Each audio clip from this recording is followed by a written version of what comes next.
Pet owners of Reddit, how far would you go for your pet? This isn't my story, but it's one that has haunted me ever since I heard it. In the Philippines, a man took revenge in the most brutal way imaginable after discovering his beloved dog had been killed and eaten. It started when his 3-month-old Shih Tzu went missing. Desperate to find his pet, he searched every corner of his neighborhood, even putting up missing posters. Days passed with no sign of the dog. Then, on his way home one evening, he noticed something strange: his neighbor's trash being collected. Among the garbage, a familiar patch of fur caught his eye.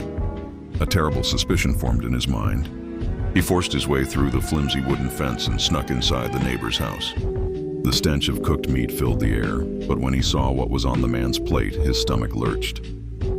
His dog, his beloved companion, had been butchered and eaten.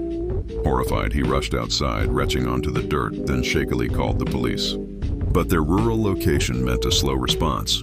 By the time officers arrived, the evidence was gone, the dog completely devoured. With no proof left, the man's desperate accusations were dismissed. Worse, his neighbor, a Chinese immigrant, threatened to sue him for trespassing. Days of grief turned into rage. Justice had failed him. Something inside him snapped. Under the cover of darkness, he stormed into his neighbor's house and abducted him. When police later came knocking, investigating the missing person, he played the grieving pet owner, swearing he hadn't left his home. But just as they were about to leave, a faint rattling noise echoed from below.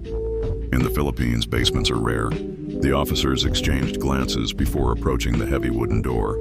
They forced it open. Inside, tied to a chair, was the missing man, barely alive. The air reeked of blood and something even fouler.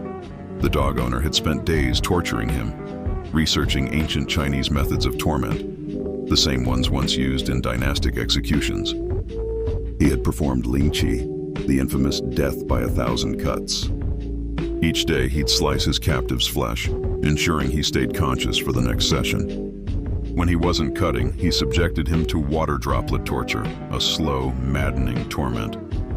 His captor had even gone as far as injecting rabid dog saliva into his open wounds, forcing him to drink his own urine and eat his own filth. The dog owner was arrested, and the victim died in the hospital. Not from blood loss, but from rabies.